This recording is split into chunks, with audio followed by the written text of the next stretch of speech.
this is a nice change of pace. Um, It looks like Mr. Burns from The Simpsons. yeah, sorta. Um, yeah, I think like you could definitely tell a lot from someone's sketch.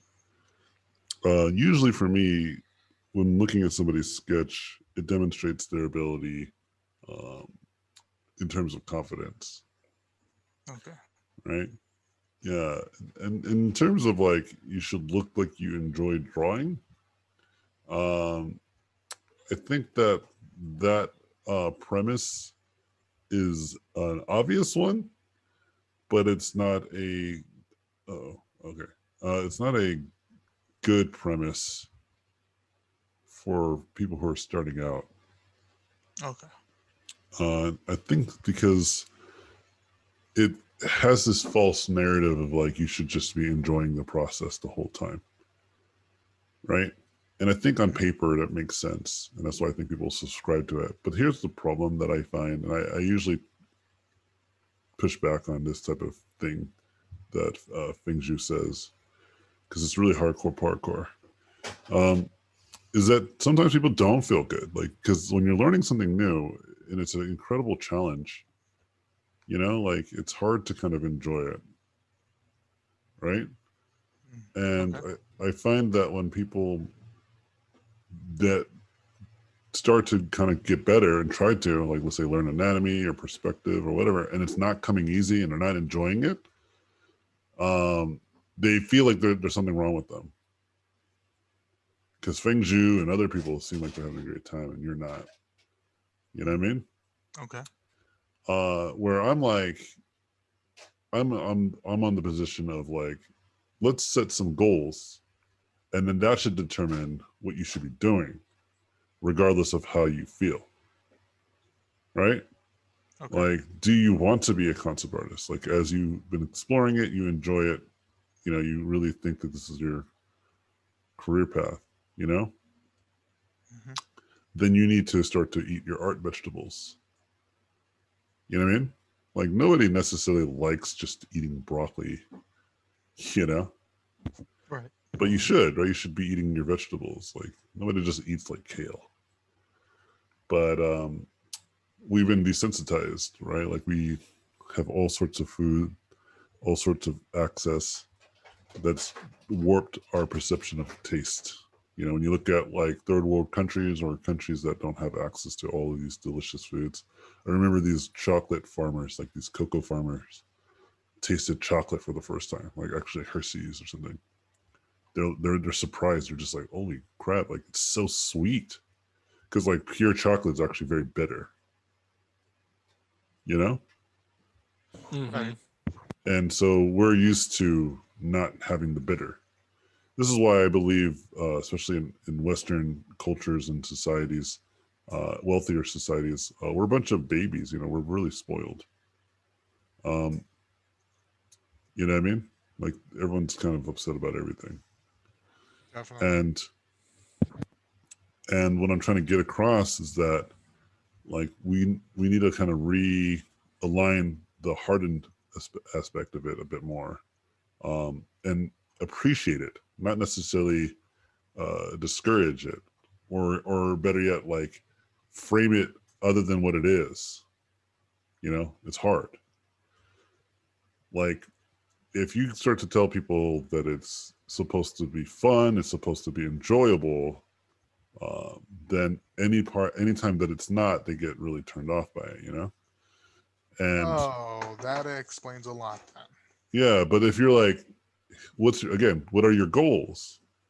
Like you want to be a concept artist, you want to be a character. Okay, you need to learn anatomy. It's like, hey, Right. but AJ, what happens when I don't enjoy it? Like I feel unmotivated. My response is that what's your goal? Oh, it's to be a character concept artist. Do you need to learn anatomy? I do. So then you need to just do it. It's discipline that you need, not motivation, Mm. right? Right. Hey AJ, I want to get in shape. I want to be strong and muscular, and have a good BMI, right, or whatever, right? Okay, Hmm. go to the gym, lift some weights, move around, run every day. right? Like run like a few miles. But what if I don't enjoy running? Like, how do you get motivated to go and start running? It's like you don't. You just do it. You just got to be disciplined. You got to start thinking about it being enjoyable. You got to start thinking about it will become enjoyable once I get this ball rolling. It's the getting started part. And anything that I hear that can potentially or remotely prevent people from getting started, I usually push back on, and that's one of those things. You understand? Yeah, that actually I think has added some clarity to some of my thumbnails here because, like you said, when you start get when it doesn't become enjoyable, I lose motivation, and Yeah, that's where I find myself here, where like with some of these designs, I feel like I'm stuck. I'm stuck, and I don't know how to figure it out. So then right there, I start realizing I'm losing interest. I'm losing motivation. yeah. And Instead of like, what's the goal? Like, what's your yeah, goal? okay, I say set goals. You can have goals that have nothing to do with quality. These are great. These are my favorite types of goals. Like, I'm going to draw 20 thumbnails, regardless of how good or bad they are. But I'm just going to gotcha. do it because principally, you understand if you just do that and you do that continuously, that pays in dividends, you know? Hmm, right, But your goal isn't about whether it was good. Your goal wasn't about whether you felt good. Your goal was about just doing it, getting it done. You know, this works too because in video games, that's what they do. Like there's games like World of Warcraft where they're like, you know, kill 20 bunnies and we'll give you like a bunny pelt, you know? And you're like, oh, okay. And you get the bunny pelt so you can build the bunny shield, you know? right. And then So you just keep doing these mundane tasks, but there's like that very specific goal. Well, I want to get the hammer, or I want to like be a level 40 mage, or whatever the goal is, arbitrary goal. You will do those mundane, like medial tasks. We do it right, for other stuff like money, right? We do it obviously for money. Like I need to pay rent, so I'll just flip burgers for 16 hours straight right. because there's a very clear payoff. Art, because it doesn't pay you immediately, right? People start to Right. focus on other things like I need to make money, I need to do this, I need to, and it's just like um, it's all independent and it's setting you up for disaster. Right. So don't focus on the motivation. Focus on the discipline. Yeah. Like if I was to ask you, do you get better the more you draw or the less you draw? What would your answer be to that? More I draw. Okay, so then when you are doing something and you stop drawing because you don't feel motivated, is that a good thing or is that a bad thing? Right? Like A you, bad thing. yeah, it's not. I don't give trick questions, y'all. Yeah, it's a bad thing. So you need to like think about the circular logic that you've created for yourself. Like, hey, you know, how come I can't get better every time I try? I don't put a lot of effort though because I don't stay motivated. It's like it's a circular logic. It doesn't allow you to complete or break that. Sorry, it doesn't allow you to exit. You know, Right. if you keep having this mindset of like, I know I should practice, but then when I practice, I don't feel like practicing. Like one of those like uh, mentalities has to be challenged, right? And I usually focus on the motivation. I was Mm, like, you should be motivated by the fact that you're doing it and that others aren't, because many other people are experiencing that same feeling you're having, but you're doing the one thing differently. You're not stopping, mm. you Okay. know, Right. which is the truth. Hmm. Okay. Yeah, like I remember when I was learning programming and I was having a hard, or actually particles in Unreal. This is a better example. I was learning, particle systems in Unreal, right? And I had a hard time like understanding. Like I didn't even know where to get started. It was just so challenging. And then as I was doing it, I thought to myself, but you know what though? You know what? Hmm. Um, I kind of like the fact that I don't know what I'm doing here, because there's many other people who are in that same camp. You know what I mean? Right. There's a lot of other people that are feeling the same way, and they're just putting the book down, right? Hmm. Because it's so hard. And I'm like, that just means I just need to double down then, you know? Right. Go the extra mile. What most people aren't willing to do. Yeah, I think that people are actually naturally lazy. Hmm. Okay. Like, I think people are naturally prone to procrastinate. Okay. And let me be clear here. When I say this, I actually don't say this as an insult, right? I think that our nation has really, or like Western and industrial culture has taught us that laziness is bad. Yeah. And what's unfortunate is I think it's built into us. I think we're animals. Animals are lazy. I think, did I tell you guys about this? Like, lions like sleep all day, dude. You know, they're lazy. You know what I mean? Like, people, we always talk about lions like as like majestic creatures, like I'm built like a lion, bro. Right? Yeah. But they don't actually know what lions are really like in the wild. Yeah. Let's see. How often do lions sleep? So, according to lion sleeping habits on the Sabuya Co.za, I'm not sure where this source is, but I trust it. These kings of the jungle get quite a bit of shut eye. It turns out, "I'm a lion, hear me roar" should be probably changed to "I'm a lion, hear me snore." Aha. Male lions spend 18 to 20 hours a day snoozing. Good God. Female lions get 15 to 18 hours of shut eye. So when you feel bad for like, oh man, I slept in, I should have like worked. I'm telling you, like, I think we're fighting against our own biology, our own physiological uh, clock. Let's see, how long do apes sleep? Let's see what our closest relatives do. Yeah, see, like, um, 9 to 11, like almost 10 to 12 hours. Mm. You know, and most people can barely get. Well, actually, let's see. Let's do that. Let's not Well, guess. humans are supposed to be getting Average. around 7 to 9 hours, right? Well, I don't know. Average American sleep hours. Wait, that's not what I want. Yeah, here we go. Yeah, okay. Americans currently get 6 to 8 hours of sleep. That's about it. That seems right to me. Whew. Oh, okay. Yikes. So even to what you were saying, on average, we're not doing it. Okay. So I'm actually saying, like, we are going against our own biology. But for what reason? Because of capitalism, right? We got to make that dollar bill, dude. You know, Mhm. got to hustle every day and night. You know, all Right. gas, no brakes. You know what I mean? Yeah. And I talked to my Sleep son is for about, the weak and the poor.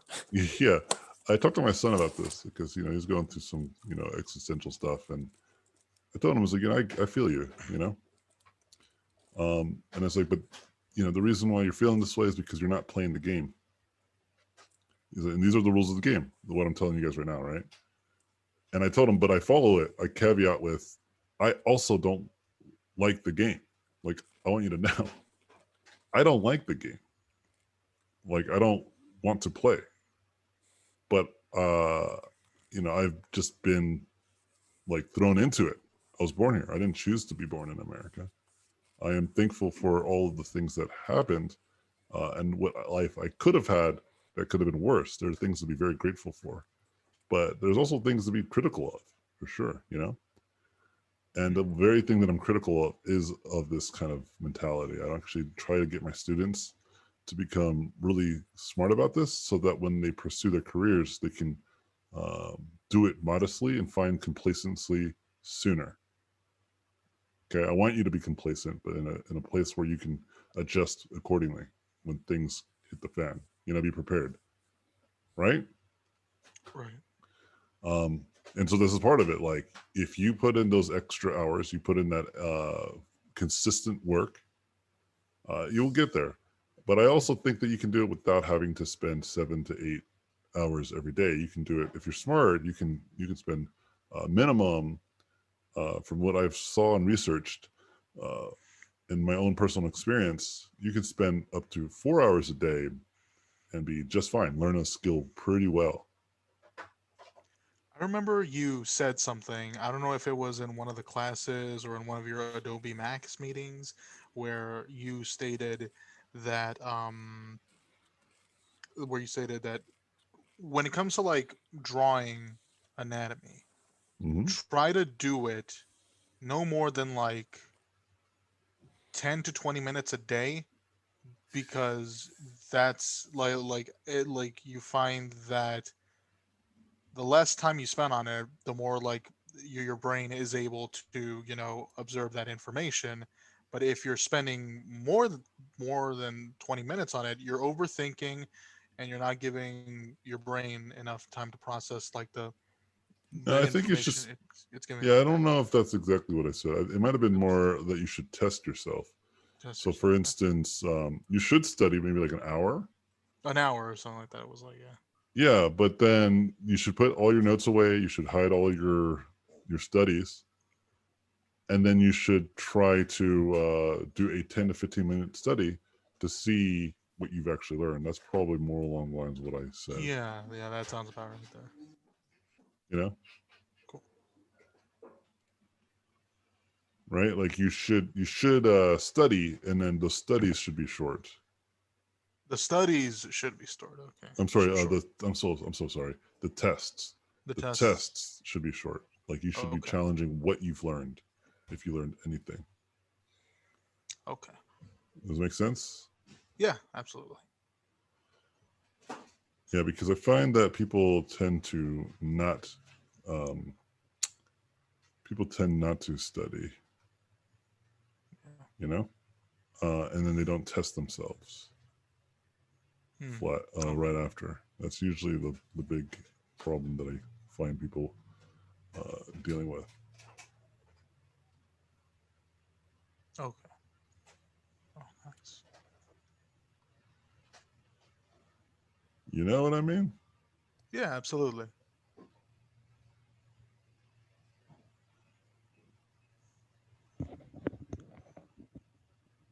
I have, I Oh, I'm sorry. guess. Can you hear me? Yeah, I can hear you. Oh, okay. Sorry. I thought my mic was on mute. Okay. No, man, I Oh, got you. were you asking another question, Efren? Oh, no, not at all. Yeah, I was just waiting for the next person to ask. Oh, okay. I have something more to the tune of a professional question. Nope, none of that. Um, It's not a professional class. Dude, what's wrong with you? Just kidding. I'm just Thank you kidding. for coming to my meeting. Um, so, um, I've heard I listened to Emmanuel Shu and Jan Urschel's podcast. I still visit Trent's channel, Ross Yeah, see? Trans occasionally, yours obviously. Um, and whenever they say like ask and reach out and ask a professional to Uh-huh. review your stuff or take a look at your portfolio, Yeah. it's always done from a very friendly place, and I'm not 100% sure it's coming from the most honest place. Like, is there a way to, like, it seems weird to just email, one of your favorite artists, someone that probably gets emails from, hundreds of people a week asking for portfolio reviews, and just Sure. say, hey, you want to see my stuff.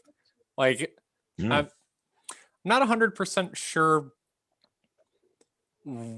It's kind of hard to get to my question because I don't really know what I'm talking about. But like, is there a way to like sweeten the deal? Is there a way to like honestly ask, hey, would you mind taking a look at my stuff and actually expecting, you know, a response? Yeah, It, it'll just be a matter of um just it's just shooting, just making some shots, just taking some sure. shots. Um I get tons of those for sure, and I have a hard time getting to them. And so I tend not to. In fact, I don't think I give this type of advice as a practical tool, but I wouldn't be against it either. because I have done that and I have gotten people to reach out to me, you know? Hmm. But I would say the most practical advice, usually if I had to think about it, would be, yeah, you should just go to events. Right now it's a little weird, but when things get less weird, that should be a priority. Because that's more of a reasonable place to do that. Sure. You know, and usually what I would say to people in this circumstance is that when you go and reach out to people, in these settings, right? Like if you go to an event and you talk to individuals, um, like they're more prepared for it. They're kind of like, this is like the environment in which this makes perfect sense. You know what I mean? Yeah, absolutely. And so I would say I wouldn't be against, like, trying to find places where you can try to meet people. There's like online forums too, in which people are part of. There's discords. You can try to make friends with individuals. You know, like it shouldn't be a big deal. You know, to Sure. try to like talk to people. The way you should go about it though is just read the room. If people are just trying to hang out and they're having a good time, and you're like, ha, ha, take a look at my portfolio, right? Like Right. it's a little bit that does turn them off. This actually happened. My buddy was part of a Discord, and they ended up leaving the Discord because people just kept on like asking art questions and portfolio questions. And these are like professionals who are just using Discord to try to unwind and talk to other professionals. And they just happen to allow themselves to be accessible to kind of like the public eye. But they don't owe anybody anything, and I think that's the sense that you're getting at, and I agree. Like you should be very um, cognitively aware that that's like a non-starter, you know. Sure. But I would say that it's not like a bad idea though. You should totally try if it makes sense. Just read the room, Okay. you know. Like if you become someone's friend above trying to get network, that works way better. Because in some cases they might just outright ask you to show because they might want to help you out. Wait, just a Sure. second. I'm getting a call from my good friend. He's going through some emergency stuff. Give me a second. Give me 1 second. Yeah, absolutely.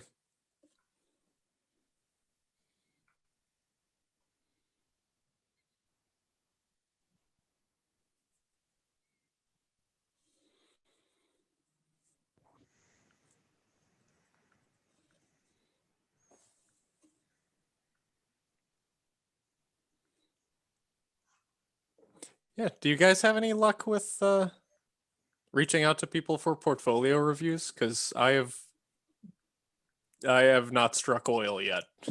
Yeah, it's really hard to do that in Arizona. I know, like, thankfully I do live like next door to Cali and stuff, but it still doesn't help really. I mean, Yeah, and like I'm in Iowa, so there's nothing within screaming distance of me as far as like actual events go. yeah, absolutely. And I mean, plus at least at present there's a pandemic on, so it's not like those events are even happening. And I've always wanted to attend GDC and SIGGRAPH. Oh yeah. GDC is cool. God, I'd give anything to go.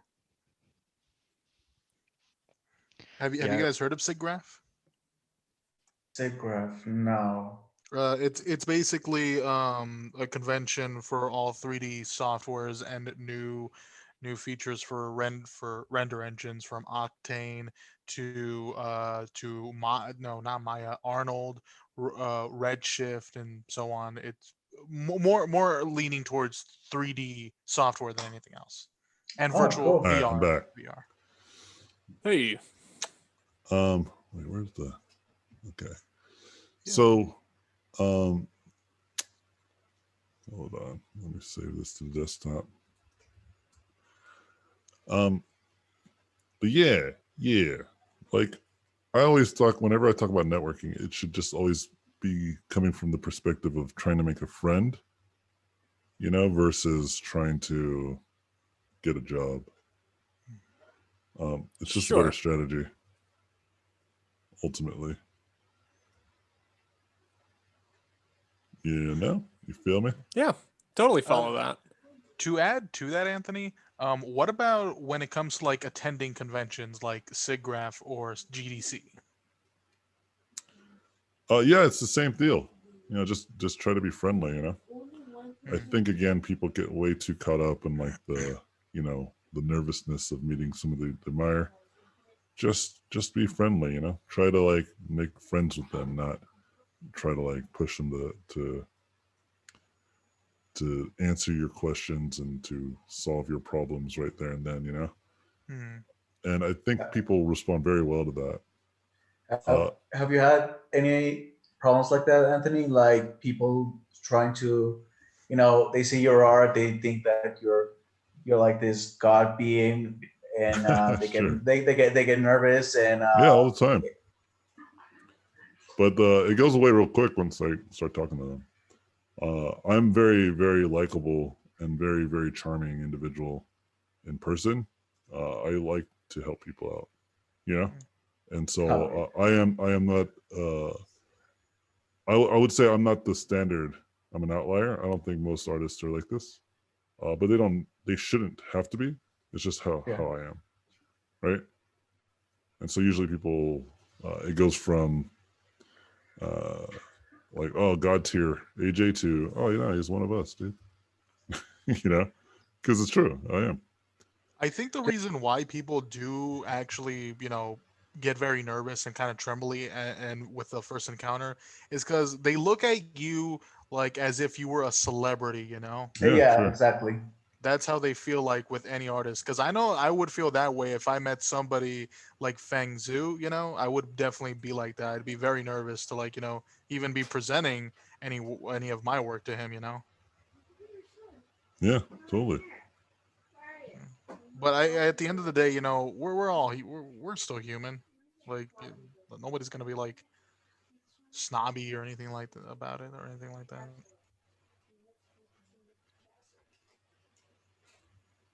Yeah, I think that's just the best way to approach it or think about it. You know? Yeah, for sure. Yeah, I think this premise of try to make friends, not network, is a good strategy. I've done that my whole career, and it's worked out very well for me. I have lots of friends in very high places, and So so and this is just oh not so true with like great artists. Hold on. This is true with my students. And guess what? People who keep practicing and working hard become great. Even when I met them, they were not there. At some point, they do. Like for instance, many of you guys may become really good and amazing. And then there might be a time where, like, hey, um, we're looking to hire a concept artist or art director, and I'm happen to be available. And you guys are like, oh, dude, we got to hire this guy. And that's exactly what happened with the studio I'm working for now. There's, I think, two individuals. One of them I know personally, and another person who were students of mine in the past, the distant past. And when they heard that I was like a potential hire, they're like, "Oh, you guys got to hire this guy," you know. Hmm. And that's what I'm saying. It goes both ways. Like I don't just be nice to other experts. I be nice to everybody because anybody and everybody can become an expert. And also, real jerk-offs can be experts. You know what I mean? So you want to be friends with people, and so when they hire you, you're happy to work for them. You don't want to work for someone you don't actually like just because there's better opportunities. You know what I mean? Yeah, Yeah, for for sure. sure. Yeah, absolutely. Yeah, I think people, like I said, like it's about that hustle, so they forget about that. This is one of my main. This is one of my main critiques of our current political system is that I believe it's just full of opportunists. You know, and we need to get control. I always think it's pretty fascinating that um, the very people who have what you call it, the very people who are all about small government, right? are all about big government. They're all about like having a king rule them all, right? And have like a real like I was talking to my dad about this. He's like, doesn't that make you nervous that the military and the army um, and a lot of public service people roll deep in Republican circles, right?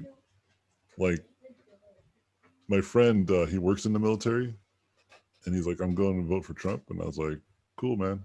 And he said the reason is because Trump did a law for him, and my friend works for the DoD, the Department of Defense, which is the military. And I was like, "Well, yeah, of course you would. It's a conflict of interest there, isn't it?" I think it's a little bizarre. Like I believe that these people should have votes, but at the same time, it seems strange, you know. Mm-hmm. Yeah. And another friend of mine, was like, "Dude, you hear this speech from President Trump about like people like faking the ballots and stuff?" And I was like, "Conflict of interest, dude. Like you can't trust that guy." And it's like, and you shouldn't trust Biden either for the same reason. Like it's like you wouldn't want the CEO to be like, hey, like let's say you're working at a department store and you're working the cashiers, right? And your manager is like, you know, we're gonna allow the cashiers to hire the management, right? We're gonna make you guys part of it. Like if that was like a thing that existed, but let's just pretend it did. Like, would you trust your managers if they knew there was a lot of, or like there was some sort of incentive to keep them in those manager points? Like they would lie about all these other people. Like that's why you don't do it. That's a conflict of interest. This is why nepotism is a sketchy situation, right? Because who Mm-hmm. knows if, like, for instance, Biden or Trump's like children are capable individuals. It's not to say that they can't. That's totally a non-starter argument there. It's just conflict of interest, yo. Can we just agree that's like sketch city? Yeah. And so when it comes to, uh, yeah, I'm not sure where I was going with this in terms of the art stuff. But what I will say though, going back to just like, I'll just bring it back. I'll just completely just destroy the segue. Usually there is a point, even if I go political. Uh, the point I'm trying to make is, ultimately, you need to like, you just need to like pay attention to the people you surround yourself with, and surround yourself with good people. You guys are friends with one another. You guys are chatting with each other, and you guys are having great conversations. That is all perfectly awesome. That's the kind of stuff you should be doing. Because right now, maybe you guys aren't working, and some of you guys are like further behind than others. It's totally a reasonable thing, but you'd be surprised that those people who might have been a little bit behind end up getting further ahead. But because you were so nice to one another, right? Like that doesn't go out of the wayside. Like I was like the worst in my class, and I ended up becoming the most recognized and premier artist in the industry. And whenever I became to like going traveling and doing talks, I brought one of my best friends who went to art school with me. I can say with confidence that he is probably not one of the best environment artists in the industry that I've met throughout my career. But whenever people ask me like, "Do you know any speakers?" You know, oh yeah, that's the conflict of interest part. Yeah, like you bring in your friends, dude. Like I want to work with friends regardless of their merits. You know, Yeah. Sure. Yeah. like I believe like the first like 60-70% of my career was like nepotism, dude. Like all my friends just got me in because they're my friends. You know, I think now I've also uh, I have both of those things going for me, which is the friendly aspect of it, and then also I am actually pretty good. I actually have a decent portfolio to carry me. You know what I mean? Yeah. Yeah, absolutely. Yeah. At one point, I was really thinking about, since I'm living in Arizona, I was thinking about just like packing my stuff and moving to Cali for the sake of networking. But Yeah, I sure. mean, you know how Cali is right now. It's like how just ridiculous How the dare living you? expenses are and everything. It's like, How dare you? Hey, I'm not gonna sugarcoat it. Are you guys votes ended? Are you guys locking this in for us already? I'm just kidding. No, I mean, I know a lot of the Californians here. They tend to talk Oh yeah, a no, big you're game about like how like oh yeah, you guys have Sedona. Yeah, you guys your scenery doesn't compare to California's oh beautiful yeah, landscapes, totally. and they're always like praising it. I'm like, then move back. Oh yeah, yeah. Yeah. No, they're not wrong. And you're not wrong. It is goddamn expensive. You are definitely paying for the weather and for the convenience. It's super. There's a lot of great things in California. It's just so goddamn expensive. And I wasn't gonna move to a place like LA. Like hell no. I was No, thinking more no, like something more simple, like Temecula. yeah, yeah. Like I'm starting to consider this as well, sir. It is very, very expensive. You're starting to consider what? Moving, Oh not to Arizona though. Sorry. no, trust me, you're not missing out on anything here. No, Arizona reminds me of my hometown, which is also in California, which is Barstow. Just like just a desert. It's just everything's just desert. And as much as I loved growing up in Barstow because of the simple life, um, I also did not like the the culture of Barstow. So I You know left. what? Now that you mentioned that, I kind of want to ask you something really quickly. Where do you feel like like companies in California are going as far as the status of California as a whole? Like, do you think that more and more bigger companies like Insomniac, Pixar will put possibly there is a very real possibility that they could consider moving to a different state because of Um, because of the expenses and everything over there? yeah, because like COVID has not made things any better either. Yeah, people are starting to realize. I think California is in real trouble because people are starting to realize that you can work from pretty much anywhere. You know, Yeah. it's becoming more and more uh, like obvious that you don't really need to be in California anymore. You Mhm. know? And the reason why I asked this is in regards to Ben Shapiro's video on YouTube where he made expressing his his decision on moving to Tennessee. Yeah, And yeah, yeah. so how like obviously I've been to LA multiple times and I know what it's like over there. The homelessness is through the roof, right? The rates are Sure. so um and one thing he actually explained in his video was how he was kind of nervous at first as to what his like employees were going to say when he said they was going to move the whole company to Tennessee. Turns out they were relieved to finally be leaving California. So I thought that was kind of interesting. Like, wow, like these people are seriously ready to just leave their home state behind and just start anew. Yeah. And it's all justifiable, man. It makes sense. Um, but let's make this mistake like California um has a lot going for it, man. Like one of the things that me and my wife do is we do these things called staycations because we have like that's the thing, like we forget like we have all these great places to go and eat and enjoy, you know? I think Yeah. why people have been like including him probably is because they couldn't do that stuff anymore because of the lockdowns and stuff. And so a lot of people are probably like, yeah, I want to, leave so I can have these things again. you know, Mhm. I think that's the same reason why Joe Rogan probably just pulled the trigger entirely. But what's funny is that all of these red states don't realize that, like Ben Shapiro, as libertarian as he is, and his employees, they probably still want avocado toast. You know what I mean? Or Californians did, ride or die did, and so there is a fear, especially like from these red states that I think that they're not considering, which is they don't want that to happen. They kind of like their old timey environment, you know?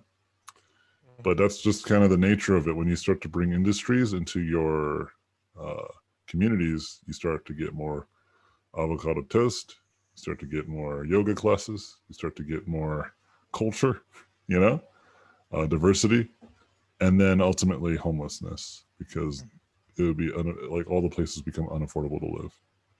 You think California can ever recover from the mess it's in right now? Yeah, of course. Hmm. Yeah, I think everything can. Yeah. We just need to be better about reallocating our income, and we need to audit a lot more our own government. Hmm. Very nice. Yeah, because a lot of federal money that could be helping with this, right, is going to the poorest of our country, which happens to be red states, and it also going to like the military and other kind of programs that might not necessarily be the best case, not not the best to spend our money. I also think locally it's not great. Like the whole defund the police holds merit to me, because it's the idea is to put money back into the community, right? Right. Right. Like if you put money into the community, you can eviscerate homelessness. Hmm. Right. Like it's a band-aid solution having more police, military, militarized. Right.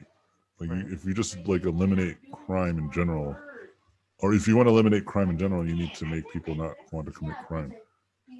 Mm-hmm. But anyway, any other questions before we get too deep into that? I've got an art question. Yeah, awesome. Let's do it. So like, just kind of planning ahead of the stuff I kind of want to address about my skills beyond this class. I think one of the things I really want to get better at is rendering material in a way that's really that I can differentiate. Like, I want, if I have a really specific idea for a rougher leather versus like a nice patent leather, I want that to read. But I guess my question is, going forward, like when I'm studying and I'm trying to learn all this stuff, what's more efficient? Should I focus on, I want to differentiate leather, so I'm going to spend 3 weeks just painting leather? Or do I do the whole, do I kind of over time touch on all materials? Like, what do you think is more efficient to learning that kind of stuff over time? Yeah, I think focused studies is the best way to get better. So if you're trying to learn materials, then learn materials and be focused. So like you're saying leather, stay focused on leather for a few days and just only think about leather. You can do multiple stuff. I think that's fine. Like for instance, like you can do leather and metal, like two things, but you're still kind of thinking about materials. You know what I mean? Yep. And just live there. Just live in materials. You know what I mean? Like you understand what I'm saying? Yep. And Totally. and that way, because what usually ends up happening is people get really caught up with they really get caught up in like, I need to like learn all of the things right now, you know, and it's just there's not enough time to do that. You know what I mean? And so I usually encourage people to just stay focused on being way more what you call it, being focused on just learning the thing. Like, okay, you want to learn how to paint metal, then paint it, and then paint some leather, and then just compare and contrast totally, But if you go the other way around, like it can become really problematic because nothing really sticks, and it feels like a waste. Like you're just like, I did all this study and I don't remember anything. So doing tests are really helpful. But what I would say is that it's not that you didn't learn anything. It's just that there's very few things that stick. It's harder to kind of maintain a cohesive memory on something when you're just jumping around a lot. You know what I mean? Okay. Yeah. So I And I usually guess- recommend like really focused studies. Sorry, Sure. go ahead. Okay. Sorry, I as a kind of follow up, do you think it's better to, so with the leather and metal example again, do you think it's better to stick to, if I do 3 days straight of just rendering different pieces of clothing that are in that material, or should those 3 days still, or 3 or 4 days still, should I go bigger and do those as like thumbnails in characters so that I don't lose my Well, that's skills the in like thing. Like you anatomy need and stuff? no, you need to just like constantly be going back and forth. That's what I'm trying to get across. You know, like it shouldn't be a thing where you're like, okay, like I need to now go back and do anatomy studies to make sure. Like, no, you will just look at your anatomy and be like, oh no, my anatomy needs some work. You just kind of keep going back and forth, right? Like anatomy, then you do some perspective, then you do some materials, and then you do some anatomy again. Like you just keep moving around, but you don't do this kind of like exercise routine, you know?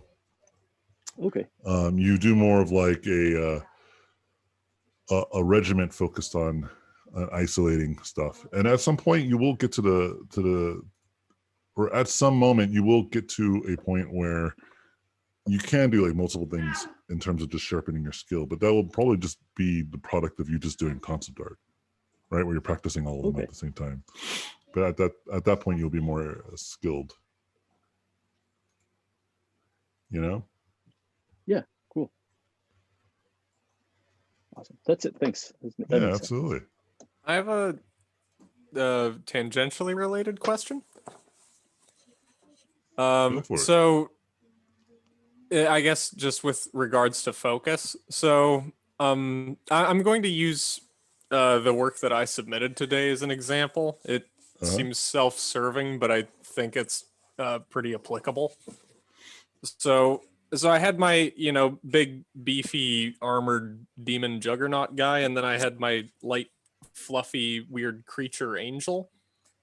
And I hear from more artists than just you that a portfolio should kind of demonstrate expertise in character or creature or environment, or at least to have declared a major, so to speak. How I know that I shouldn't be casting too broad a net, but where exactly would you draw that line? I'm realizing now that that question is pretty vague. So like the two things that I submit today, again, for example, one is kind of more so a character, one is more so kind of a creature. In this particular example, like would Hold on, seeing... just a second. Hold on. Oh, sure.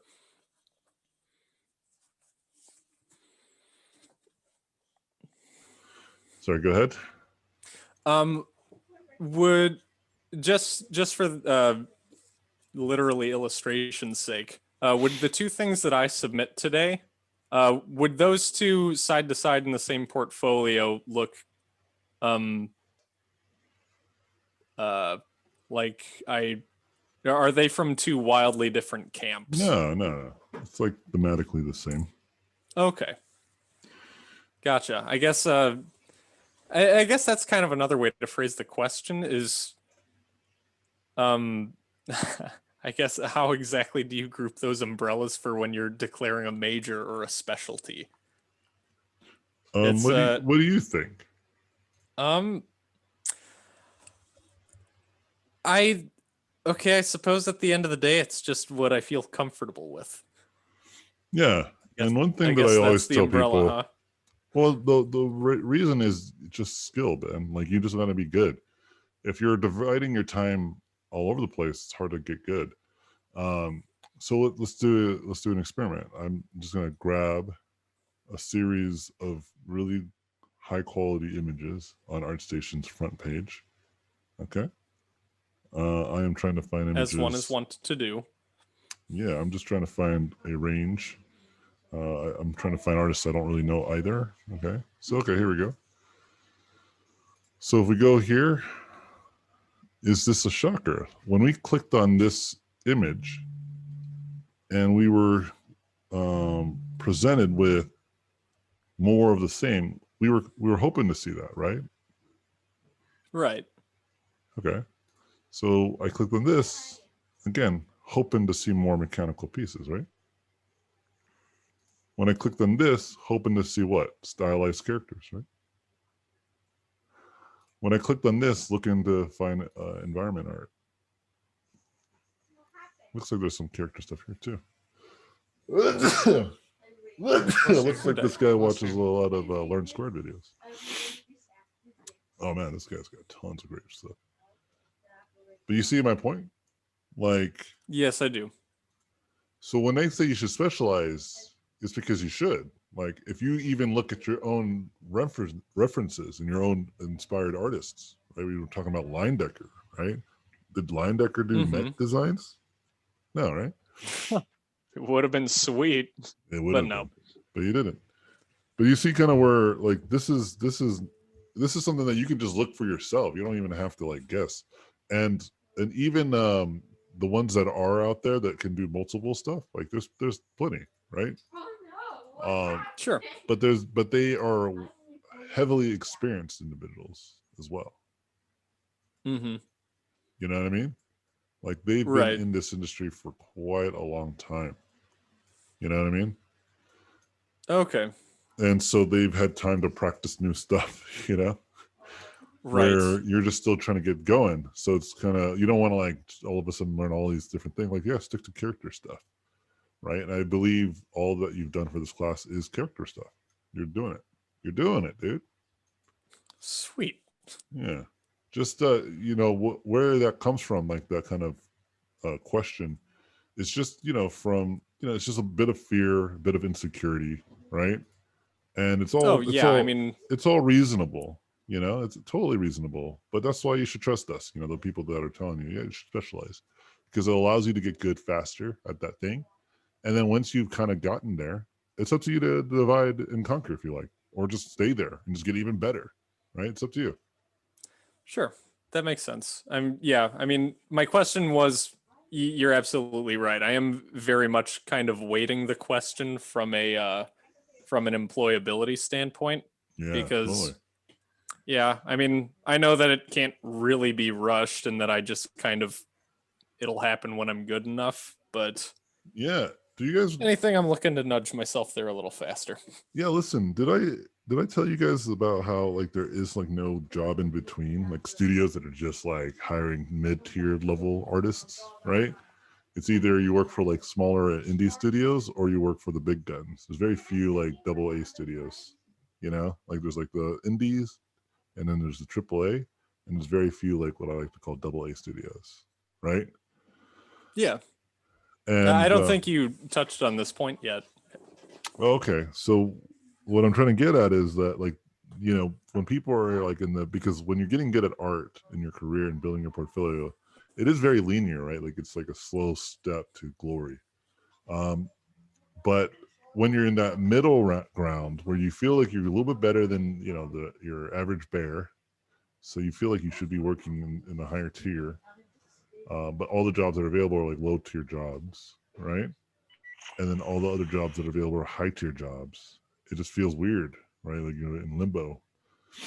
But I'm trying to say, like, that's why it's more expedient to be a little more focused. I will say that that's starting to change. Keep your eye on this. Generalist skills will either become mandatory or just be vanilla. Like it'll just be like melded together because, you know, you have tools like Blender that just make making art so much easier these days. You know what I mean? Mm-hmm. And so, yeah, keep that in mind. But Yeah, I will do. always tell people to focus in on the skills that pay the bills.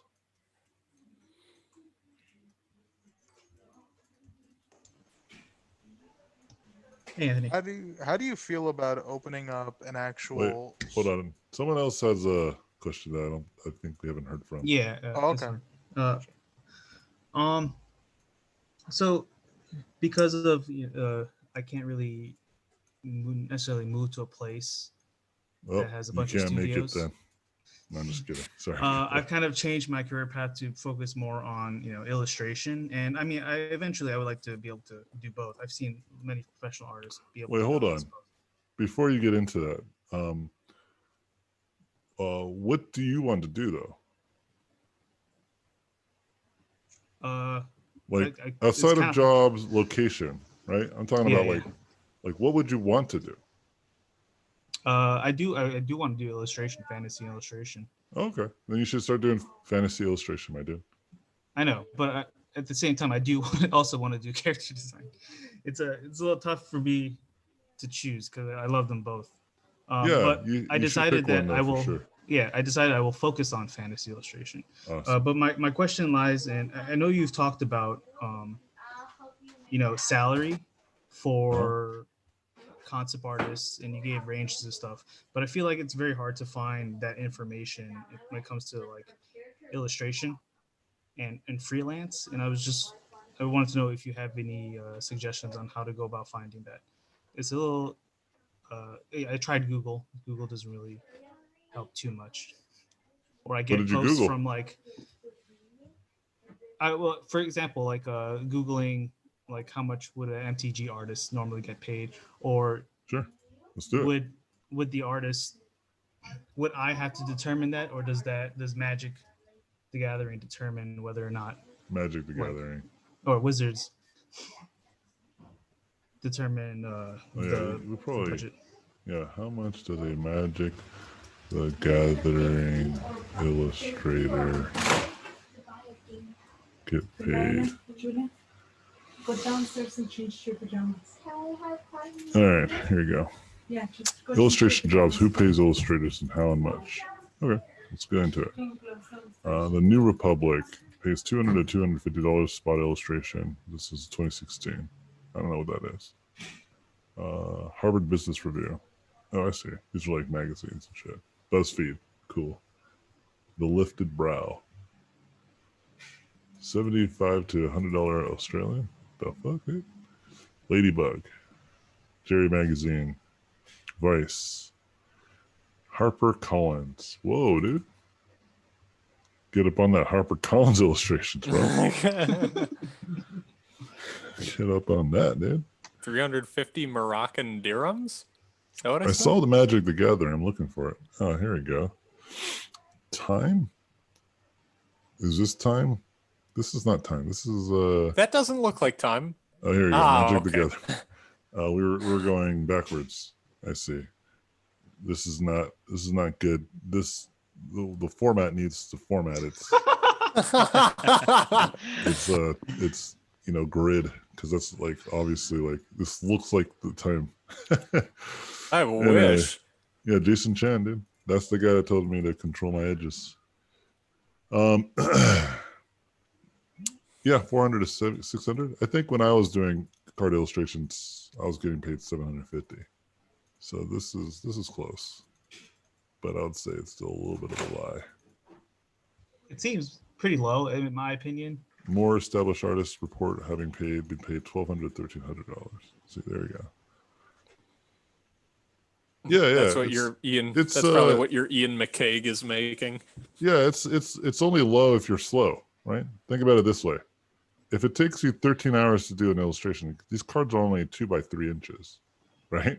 So you don't need to go full tilt detail. In fact, when I did mine, they didn't really care. They only cared if it looked good on the card, right? Yeah. And you charge $100 at $1,300, right? So that's not bad. You can pay $100 an hour. What you got to do is like the first few hours, you do variations and iterations. You pass them over to your client. They approve of it, and then you spend the rest of the time finishing it and adjusting it accordingly, right? What you don't do is spend 10 hours, making iterations, and then another 10 hours doing the first pass, and then do another 10 hours refining. So then what's happening is you're at 30 hours, right? And if you're getting paid at the high echelon, that's still pretty good, $43 an hour. But I wouldn't think that would be good. You spend way too much time. And if you're doing that at a low tier level, right, and you're going, let's say you paid the least amount, okay? The least. Yeah? This is not going to look good, y'all. right? $13 an hour. I believe if you move to Florida, they've just approved that a minimum wage of $15 an hour. So you would get paid less than someone who works at McDonald's In Florida. in Florida, but barely a little bit over what someone who works at like maybe In-N-Out here in California. Yeah. Because they pay their employees pretty well. Because they aren't monsters. I guess my follow-up question is that do bigger companies like Wizards already have like a budget set? So when you're when you're Yeah, I applying think them and talking to them, or are you supposed to kind of negotiate the price? I think that they aren't going to spend too much and is reasonable because let's say I don't know how many cards did they release in a set, but let's say they release like a few hundred new cards per expansion. That's lots of money to be paying Yeah. artists to do. So I think you have to think of it from that perspective. But again, they're very lenient on how polished it is because they know it's smaller. And if you work quick enough, like 400, if I ask for $400, I could still do an illustration in under an hour. So technically, I could probably get paid $400 an hour. Yeah. So that's why it's pretty valuable to be fast, not just because being fast is it's cool. It's a cool kids thing. It's like pragmatic, you know? Yeah, yeah. But yeah, some places are fixed, some places aren't. How much do illustrators? Let's do fantasy illustrators. Illustrators cost. Let's do that. Yeah, how much? Yeah, so this one you'll see that people charge very little, but you know the quality isn't always as good. And this is Fiverr. Thumbtack. What's Thumbtack about? How much do illustrators charge? Yeah, this looks like there's like plenty of stuff to read here. That might be not the kind of illustrators that we're talking about. Let's keep going. Let's keep looking into it. $12 an hour. What are you doing, bro? Oh, they live in Uruguay. Hey, we need to like stop this globalized market from. I'm just kidding. These like freaking people from Nicaragua. No, man. If you come in here and you're like painting like Jason Chan and you're asking for $50 to $100 an hour, there's gonna be people that are gonna be cool with that. You know, you just gotta have that. You just gotta have that value. You know. Yeah. And in a lot of cases, they would come to you. I know, for instance, working for Riot, they pay really well. They pay very well for illustrations, like in the thousands. Okay. But the illustrations are like extremely polished. Yeah, but that's what I was getting at. Yeah. Like if you're dope, then you if you're looking for that negotiation power, that's how you get there. You know. And I think you know that, right? I'm almost certain that you're aware of that already. You know, I'm not really saying anything new. Like there's there's nothing new about that. If you're one of the best in the industry, that you probably can negotiate how much you get charged, or how much you charge individuals, right? Yeah, yeah. But I guess when it comes to small fry like me. Well, that's what I'm getting at. Like you don't have, you just have less. Yeah, you have less negotiation power. But what I will say is less doesn't mean none. Okay. Yeah. Like I would say that you do the math. Like if you do the math and you find out that if you can spend X amount of hours and you're ending up getting paid like $10 or $5 an hour, like it's not worth it. Even if it's like an industry job, even if it's like a reputable studio that you thought, right? You just gotta like bite the bullet and just work on building that portfolio versus trying to just work for a company just because you don't know any better, you know? Okay. That makes sense. Yeah, but I get the fear and I get like the scariness of it all. I do. I'm just also trying to be like you can Google and just see what other people said. There was a time where that's what happened. I don't know when, but you could probably find the hashtag. Maybe someone remembers, but it was like a lot of people were sharing their salaries. And when that happened, a lot of people at Blizzard found out that they were getting paid like pennies compared to the rest of the industry. Really? And they're like, the fuck, dude? Which is totally reasonable to be mad about. And Blizzard, I think, had to like kind of take a step back and do something about that, which they should have. I got paid well when I worked at Blizzard, so I wouldn't have complained. I would have been one of those dastardly capitalists. I was getting paid $100,000 salary working at Blizzard as a concept artist. I wasn't even a senior, dude. That's very good. Yeah, and I still can't barely afford rent out here, man. Oh, These prices, Jesus. that's These depressing. prices, bro. Yeah. That's depressing. Yeah, but that's why I'm thinking about moving, because what I do for a living is irrelevant to where I'm at. You know? Oh yeah, with $100,000 salary, you could afford a huge 5-bedroom mansion over here in Fountain Hills. I'm not moving to Fountain Hills. Stop talking to me about Arizona, dude. Nah, I'm just messing. I'm not gonna live in the desert. I've done that. I'm gonna move to Mexico, live on the beach. Oh, in that case, I recommend Puerto Peñasco and I'm not going there. No, I'm just Tulum. kidding. Everywhere you recommend, I'm all against. Nah, yeah, I've been to Mexico plenty of times. Yeah, Mexico's dope. Oh, yeah. Yeah, it's just it's funny whenever I bring that up. I'm like, yeah, I'm thinking about moving south, you know. And they're like, but the crime, bro. Oh no, it's not always like that. I know what you're talking about, but like more like El Distrito Federal, por ahí, yeah, it's definitely a lot more civilized. Yeah, well, like roads are cleaner. it's just like everywhere, right? There's always going to be the places that are better, and there's the places that are better off, and there's places that are not. It's the same in the States, right? Like it's not like I'm sure like there's counties where you live where you just don't drive through, right? When I used to live in Barstow, for instance, there was plenty of these places, you know, where like in my own city where you just don't go, right? Yeah. And it was because, you know, there's like wild dogs running everywhere, you know? Now, yeah, for me, growing up in West Phoenix, I usually had to deal with tweakers and meth heads. Yeah, me too, man. In Barstow. I remember across the street that happened, like there was a meth lab and then it like blew up.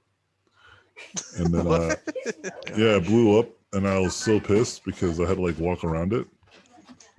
Because there was like all these police everywhere, and I was just like, God, stupid meth heads. And I was like, had to like walk all the way around. But I was a kid, I didn't understand like what was going on. And like a week before, there was like a shootout at that same place. But again, I didn't know any better. I was just like a little naive little kid, just trying to play my Nintendo, man. Trying to play Nintendo 64, dude. Live my life.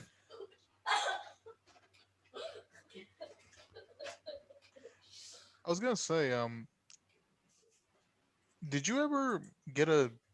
I mean, I'm pretty sure you took some. Wait, hold on. classes Before for this. you get into there, I feel like I need to stick the landing to the original question. Oh, Sorry. right. So, Sorry. so to answer that the other question, right? Here's advice I usually give when it just comes to just making money in general. Just do the hourly rate thing that I just talked about, right? Like think about how much it's going to cost you an hour, okay? You know, and then that way you can kind of gauge whether a job is worth taking. You know, just do that more and more often. And I would tell you that you should try to make more than $40 an hour. Okay. Got it.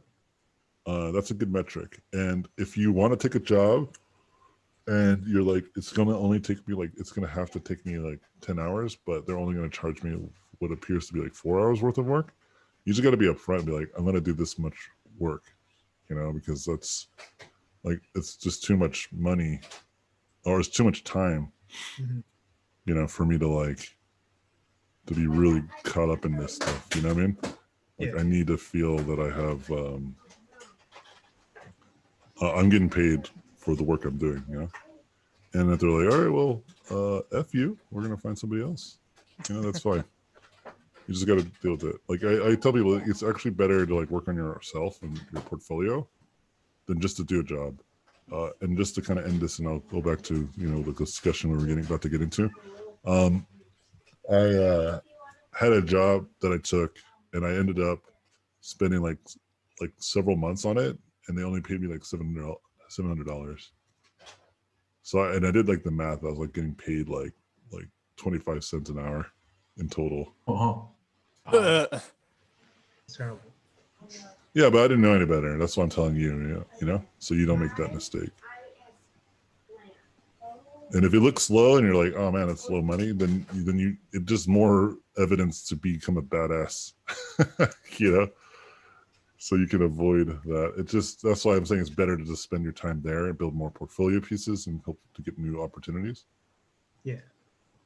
Then, just be like, why is it paying so low, and work on that speed, get good at getting stuff done at a good pace so that those dollar bills add up.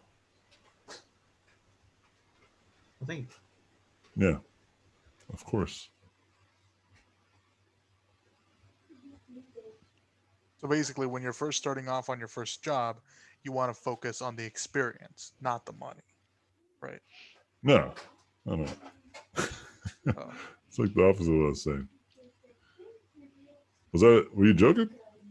No. Okay, maybe I didn't say that right, but basically what I'm getting is you don't like, want to do jobs for experience.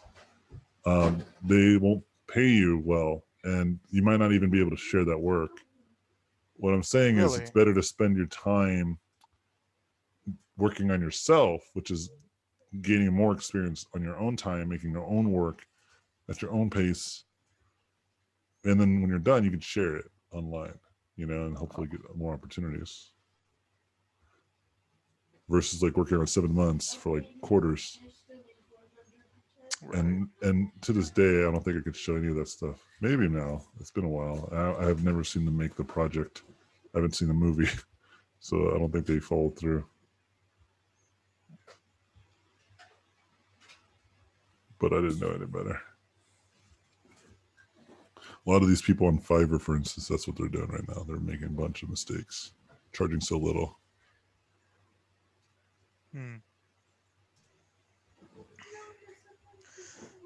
But I get it. When you're struggling, man, you're trying all sorts of stuff. You want to make it. I would be, if you are going into it and you're only getting paid $10 an hour, but you just want to like make money and you have to because you have to pay rent. I'm not mad at you for doing that either. Okay, don't get that twisted.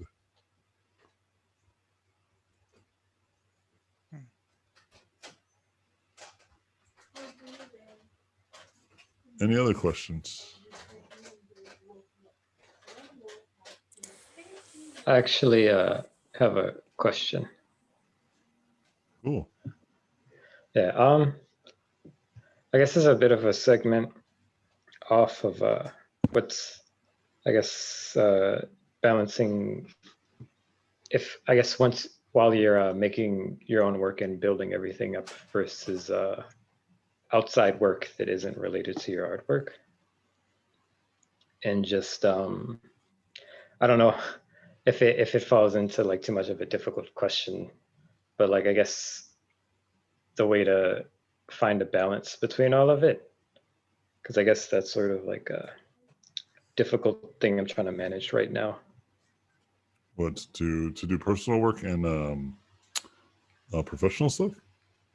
Yeah, so I guess I'm still at that point of trying to figure things out, because I would like to be doing freelance work and working on more graphic novel sort of things, but at the same time it's like getting enough of the work done, and graphic novel work being very slow in terms of getting a start. So I'm working a part-time job at a museum at the same time, so I'm trying to like balance out my time and like not put too much time in one place. Yeah, I gotcha. Yeah. Yeah, so you just gotta, you just have to. You just got to look at your schedule, and you just got to start planning it out. You know, one thing that I would do, I would tell people to do is like, you know, set up like a list of like how many things you do in a week, and like quantify it. Like how many hours do you spend doing one thing over the other? Include work, include sleep, include all these things, so that way you can quantify how much time you're actually spending doing stuff. And what you do with this information is you'll start to see where you have lots of time and where you have little time. Okay. And what I would advise you to do is just be very, very effective at like finding where you're spending time wasted, and then trying to eliminate that time, or where you have like a little bit of an hour here, or you have like an hour there. Yeah. You know. Yeah. And begin to work, you know, in that capacity. Right. When I was learning programming, I would always work in the morning, and I would always make myself work for 2 hours total in the whole day. So in the morning, I would spend like maybe half an hour to an hour learning it, and then I would spend. Wait, hold on. Hey, you guys! Like, you're not even trying not to be quiet. You're like banging your head on the pillow. You're like, wait, hold on, just a second. The kids are not listening. My daughter and son were making lots of noise. Not sure if you guys were hearing it, but it's funny. My daughter's excuse. I was like, "Why are you making so much noise?" She's like, "Because I'm waiting for this thing to load."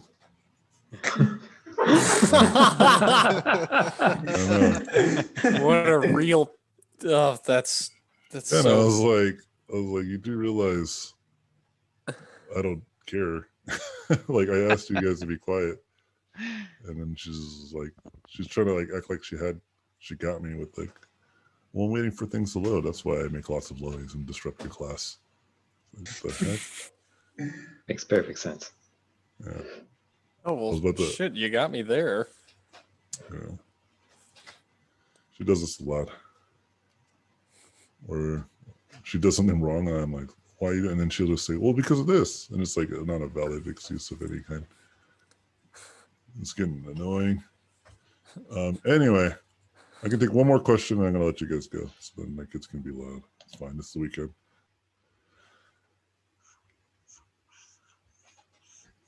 Steven guys coming together, dude. Looking weird. Okay, I'll go ahead and finish it off then. Yeah, go for it. Do you ever think about well, no, I think that this is a question I'll have to ask for the next time. But but let me ask you this: what schools or did you attend to learn to take your life drawing classes? Like, where did you who were your mentors that like taught you what you need to know? So my life drawing instructor was Charles Hugh. Hold on, let me write that down. That was Charles Hugh. Hugh? H-U. H-U, okay. Yeah. Cool. And the school I went to was Art Institute, which the Art Institute is now buried in the ground, never to be found ever again. For good reason. Trash school. Yes. Mm-hmm. But good old Charles Hugh, man. The legend. You see, the thing here is that I have quite a few friends who are still attending ASU right now because they're going for their bachelor's in the digital media arts because they want to be graphic designers, they want to be game designers, they want to be animators. But though I stopped after I obtained my associate's degree because I didn't feel like it was worth going beyond that point. I found that I learned more from like researching online than I ever did in a whole week's worth of class. You know, if that makes sense. And it does. That's why a And lot of people then- take my class. Yeah. Yeah, and then like I'm taking your class, and it's like, wow, I'm learning more here in these few weeks than Yeah. my instructors could have ever taught me in these gigantic assignments that like looking back at it now weren't really all that relevant. Absolutely, dude. I get it. Yeah. Yeah, I think the best approach these days is just to go online and find as many resources as you can.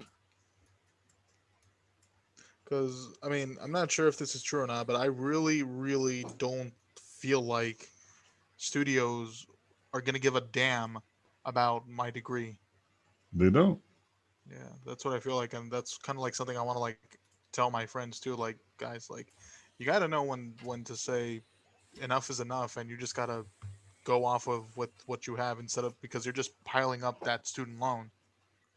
Absolutely. And chances are you're probably never even gonna. There's a very real possibility you're not gonna make enough to be able to pay all that back. You're preaching to the choir, my dude. Oh, These okay. things I all know, man. Yeah, I think we can get more into it next class, but I'm gonna let you guys go. I'm starting to feel tired, man. It's a full day for me. Teaching in the morning, and I had a working day, and then now I'm like trying to keep myself awake. It's been an honor, guys. You guys are kicking some serious butt. Thanks for reminding me that we got 2 more weeks. That was a disaster. What was I thinking? And so, but with that, I do need to get going. Hope you guys enjoyed the 3D demo.